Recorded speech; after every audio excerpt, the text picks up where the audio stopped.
Pile సమస్యతో బాధపడుతున్నారా? ఇప్పుడు లేజర్ చికిత్సతో ట్రీట్మెంట్ రేంజ్ హాస్పిటల్స్ లో శాశ్వత పరిష్కారం. ఇప్పుడే సంప్రదించండి. నమస్తే, వెల్కమ్ టు సుమన్ టీవీ. నేను మానస. ఈ రోజు మనం చూస్తున్నాము న్యూస్ లో రామేశ్వరంలో సముద్రం ఒక 200 మీటర్లు వెనక్కి వెళ్ళిపోయింది. దీంతో మత్స్యకారులు కావచ్చు అందరూ కూడా కొంత ఆందోళన చెందుతున్నటువంటి పరిస్థితి. అసలు ఇది అదృష్టమా దురదృష్టమా, అసలు ఎందుకు ఇలా జరిగింది? అందులోనూ రేపు మనకి శ్రీరామనవమి. రామేశ్వరం అంటే మనందరికీ తెలుసు ఎంత పవిత్రమో. అలాంటిది రామేశ్వరంలో ఇలాంటి సంఘటన, అది కూడా శ్రీరామనవమికి ముందు రోజు జరగడం అనేది కాస్త ఆందోళన కలిగిస్తున్నటువంటి పరిస్థితి. మరి ఈ తరుణంలో అసలు ఈ సందర్భాన్ని ఎలా చూడొచ్చు? అసలు సముద్రం 200 మీటర్లు రామేశ్వరంలో వెనక్కి వెళ్ళిపోవడానికి గల కారణాలు ఏంటి? ఇలాంటి విషయాలన్నీ కూడా మనం తెలుసుకునే ప్రయత్నం చేద్దాము. మనతో పాటు ఉన్నారు కాల్లో ప్రదీప్ జోషి గారు, ప్రముఖ జ్యోతిష్యులు. వారితో మనం మాట్లాడదాం. ప్రదీప్ జోషి గారు, నమస్కారం అండి. శ్రీ గురుభ్యో నమః. శ్రీమాత్రే నమః. రామాయ రామభద్రాయ రామచంద్రాయ వేదసే రఘునాథాయ నాథాయ సీతాయ పతయే.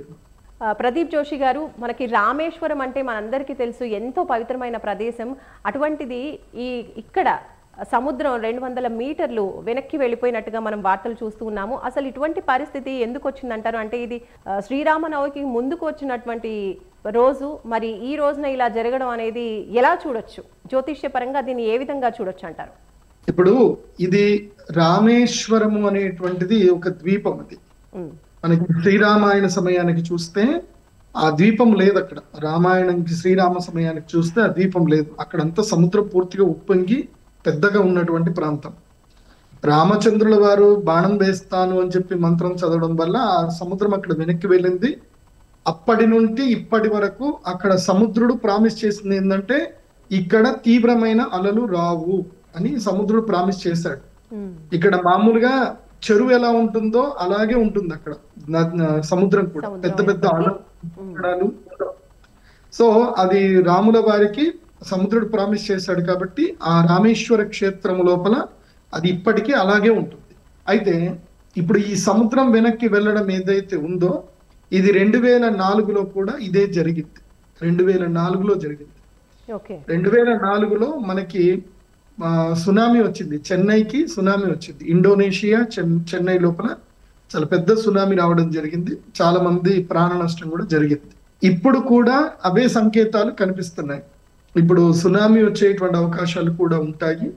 సముద్రము ఇప్పుడు ఏప్రిల్ 13వ తారీఖు రోజున చాలా జాగ్రత్తగా ఉండాలి. సముద్ర తీరం లోపల ఎవరు స్నానానికి వెళ్ళకండి. ఈ పౌర్ణమికి ఎవరు స్నానానికి వెళ్ళకండి. కాబట్టి ఈసారి సునామీ వచ్చేటువంటి అవకాశాలు ఎక్కువగా ఉన్నాయి. భూకంపాలు ఏప్రిల్ 14 వరకు భూకంపాలు వస్తూనే ఉంటాయి. ఎందుకోసం అంటే సూర్యుడు, శనిగ్రహము, బుధగ్రహము, రాహువు, ఈ 4 గ్రహాలు, ఇంకోటి శుక్రగ్రహం కూడా, ఈ 5 గ్రహాలు ఇప్పుడు కలిసే ఉంటాయి. ఏప్రిల్ 14 వరకు కలిసే ఉంటాయి. ఏప్రిల్ 14 తర్వాత సూర్యుడు జరుగుతాడు. సూర్యుడు జరిగేంత వరకు భూమి పైన అక్కడక్కడ భూకంపాలు తరచుగా ఇక్కడ వస్తూనే ఉంటాయి. ముఖ్యంగా సుడిగాలులు ఎక్కువగా వస్తాయి. సునామీ వచ్చేటువంటి అవకాశం ఉంటుంది. అండ్ మన తెలంగాణ ప్రాంతం లోపల, అదేవిధంగా ఆంధ్రప్రదేశ్ కోస్తా తీర ప్రాంతం లోపల వడగళ్ల వానలు పడేటువంటి అవకాశం ఉంటుంది. కాబట్టి రైతులు కూడా అప్రమత్తంగా ఉండండి. ముఖ్యంగా నీళ్లు పోయేటట్టుగా చూసుకోండి.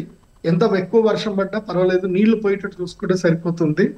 ఇప్పుడు ఎవరైనా తమ యొక్క వరి పంట ఏదైనా కోతకు వచ్చేస్తే మాత్రం తొందరగా కోత కోసేసుకొని జాగ్రత్తగా పెట్టుకోండి. ఈ రాబోయేటువంటి 14వ తారీఖు వరకు, ఇవాళ 5వ తారీఖు, 14వ తారీఖు, 7 రోజుల లోపల కూడా విపత్కాలం ఉంటుంది. ఎందుకోసం అంటే ఈ పంచగ్రహ కూటమి ఏదైతే ఉందో, ఈ యుతి ఏదైతే ఉందో ఇది అంత మంచిది కాదు. కాబట్టి అప్రమత్తంగా ఉండండి. ముఖ్యంగా మత్స్యకారులు కూడా అప్రమత్తంగా ఉండండి.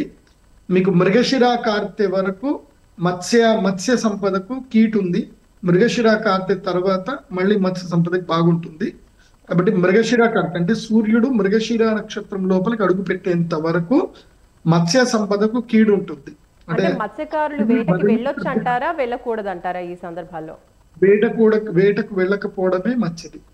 కృత్తిక నక్షత్రం సూర్యుడు ఉన్నంత వరకు వెళ్ళకూడదు. రోహిణి నక్షత్రంలో సూర్యుడు ప్రవేశించినప్పుడు వెళ్ళొచ్చు. అంటే ఇంకా ఒక నెల రోజులు. ఒక్కొక్క నక్షత్రంలో సూర్యుడు 11 రోజులు ఉంటాడు. ఏప్రిల్ 14 నుంచి మే 14 వరకు మత్స్యకారులు జాగ్రత్తగా ఉండండి. మీరు వేటకు వెళ్ళినా వేస్ట్. వచ్చేటువంటి మత్స్య సంపద కూడా మీకు సరిగ్గా ఉండదు, రోగభూయిష్టంగా ఉంటుంది. కాబట్టి మే 15 వరకు ఆగండి. మే 15 తర్వాత మళ్ళీ మంచి రోజులు స్టార్ట్ అవుతుంది. ముఖ్యంగా ఇది గడ్డు కాలం. మే 15వ తారీఖు వరకు గడ్డు కాలం. అండ్ ఇప్పుడు ఏంటంటే ఈ గ్రహస్థితి వల్ల ఏంటంటే ముఖ్యంగా ఎవరైనా బంగారం కొందాం అనుకుంటున్నారు, మే 15 వరకు ఎవరు బంగారం కొనకండి. మే 15 వరకు ఎవరు బంగారం కొనుక్కున్నా వేస్ట్. మే 15 తర్వాత బంగారం ఒకేసారి 85,000 వరకు రీచ్ అవుతుంది. ఒక 3 రోజులు 4 రోజులు మాత్రమే ఆ ధర ఉంటుంది. ఆ రోజుల్లో కొనుక్కోండి, ఇంకా బంగారం ధర తగ్గదు. అది కూడా చూసుకోండి. ఇప్పుడు స్టాక్ మార్కెట్ కూడా చాలా ఇబ్బందికరంగా ఉంటుంది. మేము ఇప్పుడు మళ్ళీ ఇంకా ప్రకృతి విపత్తులు ఇంకా సంభవించేటివి ఉన్నాయి. వాళ్ళకనే అవి కూడా పెద్ద పెద్దవి విపత్తులు సంభవించే అవకాశం ఉంది. అండ్ ఈ మే 15వ తర్వాత అమెరికా రిసెషన్ స్టార్ట్ అవుతుంది. ఆ రిసెషన్ ఏదైతే స్టార్ట్ అవుతుందో దాని ప్రభావం వల్ల డాలర్ ప్రైస్ డిక్రీజ్ అవుతుంది. దానితో గోల్డ్ ప్రైస్ కూడా పడిపోతుంది. మే 15 నుంచి మే 31వ తారీఖు లోపల ఏదో ఒక 3-4 రోజుల్లో గోల్డ్ ప్రైస్ సడన్ గా 3-4 వేలు ఫాల్ డౌన్ అవుతుంది. అప్పుడు కొనుక్కోండి. అప్పుడు స్టాక్ మార్కెట్ లో కూడా ఎంటర్ అవ్వచ్చు. అప్పటి నుంచి స్టాక్ మార్కెట్ మళ్ళీ బుల్ మార్కెట్ ఉంటుంది. మే 15 వరకు బేర్ మార్కెట్ ఉంటుంది. కాబట్టి ఎవరు తొందరపడద్దు. మే 15 వరకు గడ్డు కాలం ఉంది. ఓకే, ఇప్పుడు నేపాల్లో ఈ రోజు భూకంపం వచ్చింది, మొన్న బ్యాంకాక్ లో కూడా భూకంపం వచ్చింది, మనం చూసాము. అయితే ఇప్పుడు మీరు మరికొన్ని రోజులు, ఇంకా 7 రోజులు కూడా కొంచెం జాగ్రత్తగానే ఉండాలి, భూకంపాలు వచ్చే పరిస్థితి ఉంది అంటున్నారు. అది మన ఏపీ తెలంగాణలో కూడా వచ్చే పరిస్థితులు ఏమైనా ఉన్నాయంటారా భూకంపాలు? లేదు, మన తెలంగాణ ప్రాంతం లోపలికి అయితే ఇప్పుడు భూకంపం రాదు. ఎప్పుడైతే భారతదేశంలో సూర్యగ్రహణం, సంపూర్ణ సూర్యగ్రహణం ఎప్పుడైతే ఏర్పడుతుందో, అది భాగ్యనగరంలో కనిపిస్తుందో, అప్పుడు మాత్రమే మన తెలంగాణ ప్రాంతంకి, తెలంగాణ అంటే త్రిలింగ క్షేత్రం ఇది, ఈ తెలంగాణ ప్రాంతంలో అప్పుడు భూకంపం వస్తుంది. అప్పటి వరకు తెలంగాణ ప్రాంతంలో భూకంపం రాదు. ఆంధ్రప్రదేశ్ కి కూడా భూకంపం వచ్చే ఛాన్సే లేదు. కాబట్టి ఎవ్వరు భయపడొద్దు.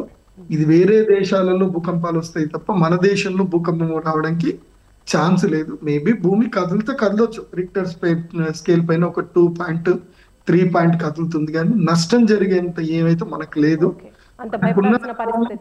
వడగళ్ల వాన చాలా పెద్ద పెద్ద ఈదురుగాలు వస్తాయి. అదొకటే మనకి రైతులకు నష్టపోయే అవకాశం ఉంటుంది. నేను మామిడి పళ్ళ రైతులకు ఏంటంటే, మీ కాయ ఒకవేళ చేతికి వచ్చింది అంటే తొందరగా చెప్పేసి భద్రపరచుకోండి, అది మంచిది మీకు. ఎందుకోసం అంటే మామిడికాయలు చేతికి వచ్చే టైంకి వడగళ్ల వానలు పడి మొత్తం మామిడికాయలతో నష్టపోతారు. సో ఆ విషయంలో రైతులు ఇప్పుడే అప్రమత్తంగా ఉంటే మంచిది. ఓకే, ఇప్పుడు రామేశ్వరంలో సముద్రం వెనక్కి వెళ్ళిపోయింది 200 మీటర్లు. ఇలాంటి పరిస్థితి ఇంకా వేరే సముద్ర తీరంలో కూడా కనిపించే అవకాశాలు ఉన్నాయంటారా? ఓన్లీ రామేశ్వరం వరకే ఉంటుందంటారా? ఇది ఒక ఎగ్జాంపుల్ చెప్తాను, జాగ్రత్త వినండి. ఇప్పుడు బ్యాంకాక్ లో భూకంపం వచ్చింది, థాయిలాండ్ లో. మీరు ఎప్పుడైనా బ్యాంకాక్ ఎవరైనా వెళ్ళే వాళ్ళని అడగండి, లేదంటే రీసెర్చ్ కూడా చేయండి, ఆర్టికల్స్ ఉంటాయి. బ్యాంకాక్ లో ఏమవుతుందంటే, రాత్రి అయితే సముద్రం మొత్తం వెనక్కి వెళ్ళిపోతుంది. దాదాపు 300 మీటర్లు సముద్రం వెనక్కి వెళ్ళిపోతుంది రాత్రి. 300 మీటర్లు కాదు, 1 కిలోమీటర్ వరకు సముద్రం వెనక్కి వెళ్ళిపోతుంది రాత్రి అయితే. తెల్లవారితే సముద్రం మొత్తం ముందుకు వచ్చేస్తుంది. బ్యాంకాక్ లో అదే జరుగుతుంది. సో సముద్రము వెనక్కి వెళ్ళడం, ముందుకు రావడం అనేది కొన్ని తీర ప్రాంతంలో జరుగుతాయి. ఆ తీర ప్రాంతంలో జరిగేది రామేశ్వరం చాలా ఇంపార్టెంట్. ఈ రామేశ్వరంలో ఏంటంటే ఎవ్రీ 12 years ఒకసారి, ప్రతి 12 సంవత్సరాలకు ఒకసారి రామేశ్వరంలో సముద్రము 300 మీటర్ల నుంచి 400 మీటర్ల వరకు సముద్రము వెనక్కి వెళ్ళడము, మళ్ళీ ముందుకు రావడం అనేది సహజ సిద్ధంగానే జరుగుతుంది. ఎందుకోసం అంటే అక్కడ శ్రీరాముడు ఏదైతే చేసినటువంటి అనుజ్ఞకి సముద్రుడి యొక్క ఏదైతే మట్టము, భూమి యొక్క శాతం పెరిగింది. అక్కడ చూడండి, సముద్రం ఉన్నట్టు ఉండదు. మీకు కేవలం ఒక్క రామేశ్వరం ప్లేస్ లోని ఎవరో పెద్ద ఆయన రామేశ్వరం కానే కాదు, అక్కడ రాముడు ప్రతిష్టాపన చేయలేదు, రాముడు ఈశ్వరుని ఆరాధన చేయలేదు అన్న. మరి అలాంటప్పుడు అక్కడ మరి శ్రీరామాయణంలో చెప్పినట్టుగా సముద్రం ఎందుకు అక్కడ ప్రశాంతంగా ఉంటుంది? మరి దీనికి ఎవరైనా ఒకరు సమాధానం చెప్పాలి కదా అంటే లేదు. మళ్ళీ మీరు పమ్మన్ బ్రిడ్జ్ దగ్గరికి వెళ్ళండి, సముద్రం గట్టి కొట్టుకుంటూ ఉంటుంది. కేవలం రామేశ్వర క్షేత్రం దగ్గర దాదాపు 5-10 కిలోమీటర్స్ రేడియస్ లో సముద్రము పోర్ట్ ఉండదు పెద్దగా. సో ఇది జియోలాజికల్ గా అది రామాయణానికి సంబంధించింది. కాకపోతే ఇప్పుడు ఇది మనకు ఒక సూచన ఏంటంటే, చెన్నై ప్రాంతంలో మాత్రం సునామీ వచ్చే సూచన అయితే ఉంది. సో ఇండోనేషియా, అదే సముద్ర దీవులు అంటారు కదా, ఇండోనేషియా ప్రాంతం లోపల శ్రీలంక దగ్గర భూకంపం అయితే ఉంది. అక్కడ భూకంప కేంద్రం అయితే అక్కడ ఉంటుంది. దాని యొక్క ప్రభావం ఈసారి మనకి సునామీ వచ్చే అవకాశం ఉంటుంది. మేబీ వైజాగ్ లో కూడా సునామీ రావచ్చు. ఈస్ట్ కోస్టల్ లో సునామీ అయితే వచ్చే అవకాశాలు ఏప్రిల్ 13-14 అయితే ఉన్నాయి.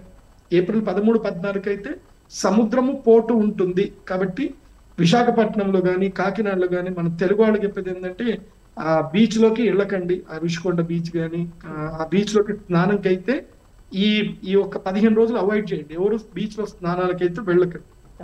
ఎప్పుడు సముద్రం ఏ విధంగా మారుతుందో తెలీదు.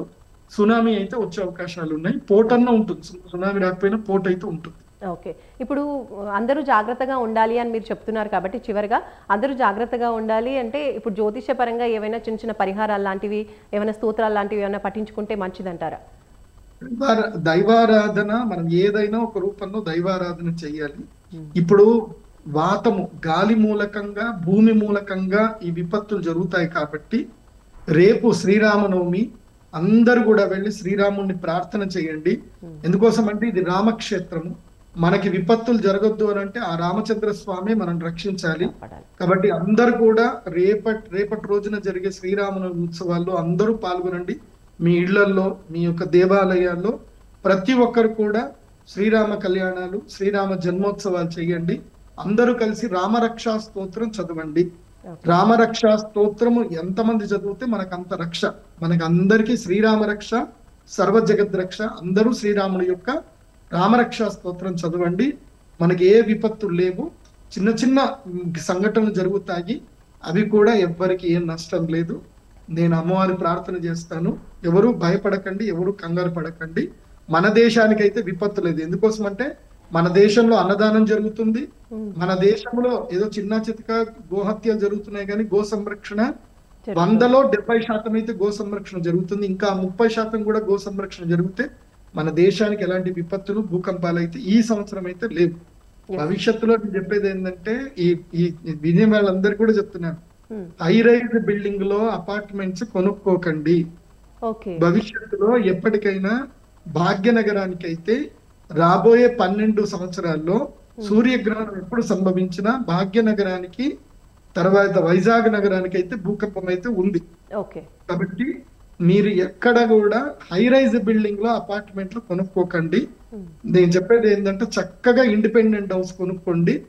హాయిగా సంతోషంగా మీ తరతరాలకు మీ ఆస్తులు ఇవ్వండి. కోట్ల రూపాయలు పెట్టి హై రైజ్ బిల్డింగ్లు కొనుక్కోకండి. రైట్, ధన్యవాదాలు ప్రదీప్ జోషి గారు. రామేశ్వరంలో 200 మీటర్లు సముద్రం వెనక్కి వచ్చింది. అయితే చిన్న చిన్న మనకి కనిపిస్తున్నటువంటి భూకంపాలు కావచ్చు ఇవన్నీ జరుగుతాయి, కానీ ఏపీ తెలంగాణలో మాత్రం ఇలాంటివి జరిగే అవకాశం లేదు. కానీ ఈదురుగాలులు వడగాలులు వచ్చే ప్రమాదం ఉంది కాబట్టి పంట అలాగే ఫిషర్మెన్ వీళ్ళందరూ కూడా కొంచెం జాగ్రత్తగా ఉండాలి అని చెప్తున్నారు. శ్రీరామనవమి కాబట్టి అందరూ కూడా దైవ చింతన రాముణ్ణి ప్రార్థించడం వల్ల చాలా మంచి జరుగుతుంది అని చెప్పి మనకి ప్రదీప్ జోషి గారు తెలియజేస్తున్నారు. ఎటువంటి భయం కానీ ఆందోళన కానీ చెందాల్సిన అవసరం లేదు అని కూడా తెలియజేస్తున్నారు. నమస్తే.